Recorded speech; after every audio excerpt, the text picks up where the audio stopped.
PCC president ఉన్నప్పుడు 2021 ఏం మాట్లాడినాం? రైతుల ధర్నాలను మాట్లాడిన మాటలు ఇలా వీడియోలు లేవా? నాకు ఒక 10,000 కోట్ల రూపాయలు ఇవ్వండి,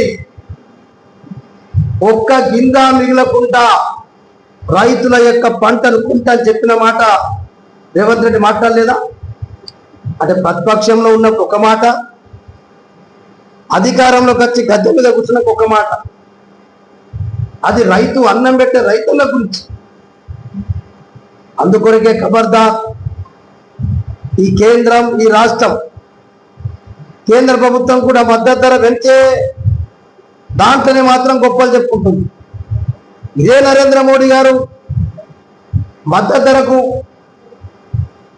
ఏమన్నావు? చట్టబద్ధత కల్పిస్తానని చెప్పినావు. నరేంద్ర మోడీ గారిని ఇక్కడ స్థానిక ఎమ్మెల్యే ఎంపీ గారికి దమ్ముంటే మీ ప్రధానమంత్రి చెప్పినటువంటి మాటకు రైతుల పక్షాన ఉండి మద్దతు ధరని కూడా చట్టబద్ధత కల్పించవలసిన బాధ్యత భారతీయ జనతా పార్టీ ప్రభుత్వాన్ని కాదా? ఇలా నరేంద్ర మోడీ గారు పెద్ద పెద్ద గప్పాలు కొడుతున్నాడు. ఇలా ఎరువుల ధరలు పెంచేసింది కేంద్రంలో. ఒకటే ఉదాహరణ, ఇలా BSB-0 ఉన్నదో ఎరువు, కాంప్లెక్స్ ఎరువు 2020 చిన్న 13 ఇలా కాంప్లెక్స్ ఎరువు ఇప్పుడు 1800 పెంచబోయే రేటు చెప్పింది 2300, 1450 ఉన్నది 1800 అమ్ముతున్నారు. దాన్ని రేపటి నుంచి 2300 రూపాయలు పెరుగుతుందని చెప్పి కూడా రేట్లు ఇచ్చేసింది వచ్చినటువంటి కోటలు. అంటే 1450 1500 ఎక్కడ, 2350 ఎక్కడ? మీరు అర్థం చేసుకో. ఒక BSB-0కే ఈ పరిస్థితి ఉంటే మిగతా కాంప్లెక్స్ ఎరువులన్నిటికీ కూడా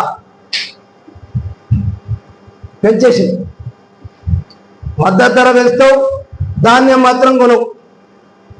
20% కేంద్రం ఉంటుంది, 70% సాగుండి బతుకుండి గంగలో ఉండి ఎక్కడన్నా వారం వెళ్ళి అన్నట్టే కదా. ఇవి ఈ రకంగా ఈ రెండు రాష్ట్రం కేంద్రం ఈ రకంగా రైతులకు ఇయ్యాల మద్దతు ధరకు ఖచ్చితంగా చట్టబద్ధత కల్పించాలి, పెంచినటువంటి ఎరువుల ధరల్ని దించాలి. ఇక దానికి లింక్ సిస్టమ్,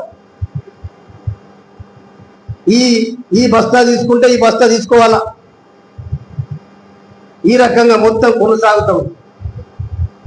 అందుకొరకే నేను ఒకటే డిమాండ్ చేస్తున్నా,